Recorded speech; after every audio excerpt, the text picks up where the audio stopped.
ونصلی علی رسولہ الکریم اما بعد فاعوذ باللہ من الشیطان الرجیم بسم اللہ الرحمن الرحیم۔ اللہ تبارک و تعالیٰ کا احسان ہے کہ اللہ تبارک و تعالیٰ نے ہمیں قرآن کریم کی تفسیر پڑھانے کے لیے جمع فرمایا۔ آج اس سبق میں ہم بسم اللہ کی فضیلت، بسم اللہ کے مسائل اور بسم اللہ کی تفسیر بیان فرمائیں گے۔ بسم اللہ کی فضیلت کے بارے میں حضور صلی اللہ علیہ وسلم نے فرمایا کہ ہر وہ مہم کام جس کو بسم اللہ سے شروع نہ کیا جائے تو وہ کام مکمل اور کامل نہیں ہوتا۔ اور اسی طرح دوسری روایت میں حضور صلی اللہ علیہ وسلم نے ترغیب کے طور پر فرمایا کہ جب تم دروازہ بند کرو تو بسم اللہ پڑھ لیا کرو۔ جس طرح دوسری روایت میں آتا ہے کہ جس دروازے کو بسم اللہ پڑھ کر بند کیا گیا ہو تو اس دروازے گھر کے اندر شیطان داخل نہیں ہو سکتا۔ تو شیطان کے وار سے بچنے کے لیے جب آپ دروازے بند کریں گھر کے تو بسم اللہ پڑھ کر بند کیا کریں۔ حضور صلی اللہ علیہ وسلم نے فرمایا جب تم چراغ گل کرو یعنی بتی بجھاؤ، لائٹ بند کرو تو بسم اللہ پڑھ لیا کرو۔ اور اسی طرح جب تم برتن ڈھکو تو شیطان یا بیماری اس برتن میں داخل ہوتی ہے تو بسم اللہ پڑھ کر اس کو ڈھانک دو تو وہ بیماری سے وہ برتن محفوظ رہے گا۔ اور فرمایا حضور صلی اللہ علیہ وسلم نے جب تم مشکیزے کا منہ باندھو تو تب بھی بسم اللہ پڑھ لیا کرو۔ یعنی ہر کام جس کی شروع میں بسم اللہ پڑھ لے وہ کام کامل و اکمل ہوتا ہے اور شیطان کا دروازہ اس چیز سے بند ہو جاتا ہے۔ اور بسم اللہ کے بارے میں عبداللہ بن مسعود رضی اللہ تعالی عنہ سے یہ روایت بھی آئی ہے کہ جہنم کے 19 فرشتے ہیں، جو چاہے کہ میں ان فرشتوں کے عذاب سے محفوظ رہوں تو وہ بسم اللہ الرحمن الرحیم پڑھ لیا کرے۔ بسم اللہ الرحمن الرحیم کے 19 حروف ہیں تو ہر حرف ہر فرشتے کے لیے ہو جاتا ہے، یعنی ہر حرف کے بدلے ایک فرشتہ، یعنی تو وہ 19 فرشتوں سے، عذاب کے فرشتوں سے محفوظ رہتا ہے۔ بسم اللہ الرحمن الرحیم کی تفسیر کے بارے میں بسم اللہ تبارک و تعالی نے اپنے نام کے ساتھ ابتدا کی ہے کلام اللہ کی۔ اللہ تبارک و تعالی کے اس میں 3 نام ذکر ہوئے ہیں، ایک اللہ، دوسرا رحمان اور تیسرا رحیم۔ اللہ تبارک و تعالی نے پہلے اپنا ذاتی نام لے کر آئے ہیں اللہ، یہ اللہ کے علاوہ کسی اور مخلوق کا نام نہیں، یہ صرف اللہ کے لیے ہے۔ یہ نام جو ہے اللہ، یہ صرف اللہ کے لیے ہے، یہ غیر اللہ کے لیے استعمال نہیں ہو سکتا، اللہ کے سوا کسی اور کے لیے یہ نام استعمال نہیں ہو سکتا۔ اور بسم اللہ الرحمن الرحیم، اور پھر اللہ تبارک و تعالی نے دوسری صفت رحمت کی نازل فرمائی کہ میں شروع کرتا ہوں اللہ کے نام سے جو رحمان ہے، پھر فرمایا رحیم ہے۔ اب رحمان اور رحیم یہ دونوں رحمت سے ہیں، لیکن اس میں علماء نے فرق لکھا ہے۔ رحمان اور رحیم کے اندر فرق یہ ہے کہ رحمان جو ہے یہ عموم کے لیے ہے، اس سے مراد رحمت عامہ ہے، اور رحیم یہ رحمت اس سے کاملہ مراد ہے، یعنی رحمت تامہ۔ کیا مراد رحمان رحمت عام اور رحمت تامہ سے کیا مراد ہے؟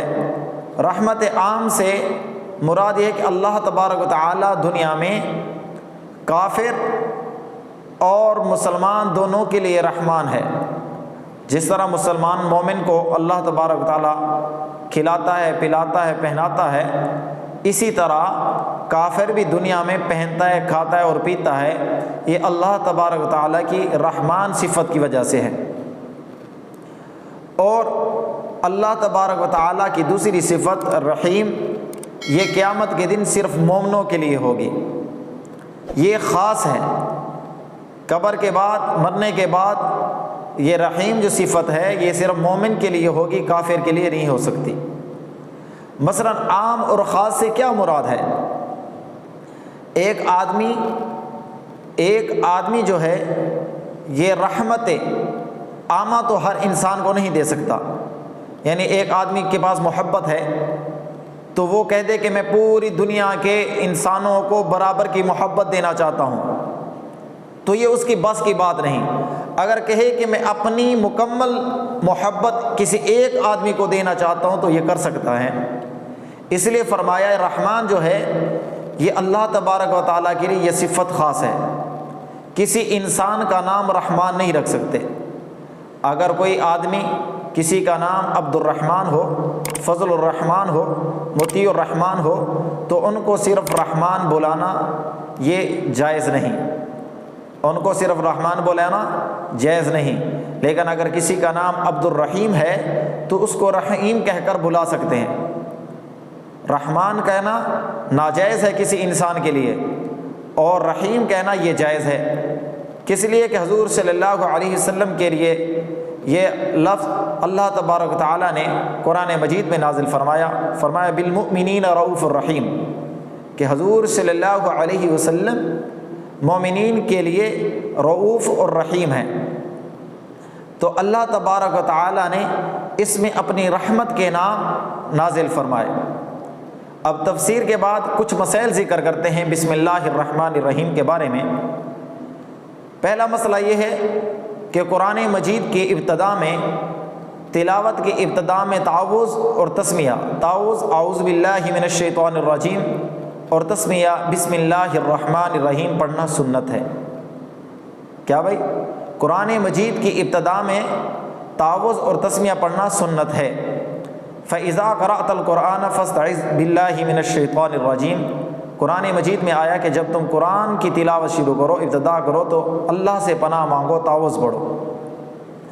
تو قرآن کی ابتدا میں تعوذ اور تسمیہ پڑھنا یہ سنت ہے۔ دوسرا مسئلہ کہ تسمیہ آیا قرآن مجید کا جز ہے یا نہیں، اس کے بارے میں سب علماء کا اتفاق ہے کہ قرآن مجید کا جز ہے بسم اللہ الرحمن الرحیم، یہ سورۃ النمل میں آیا ہے۔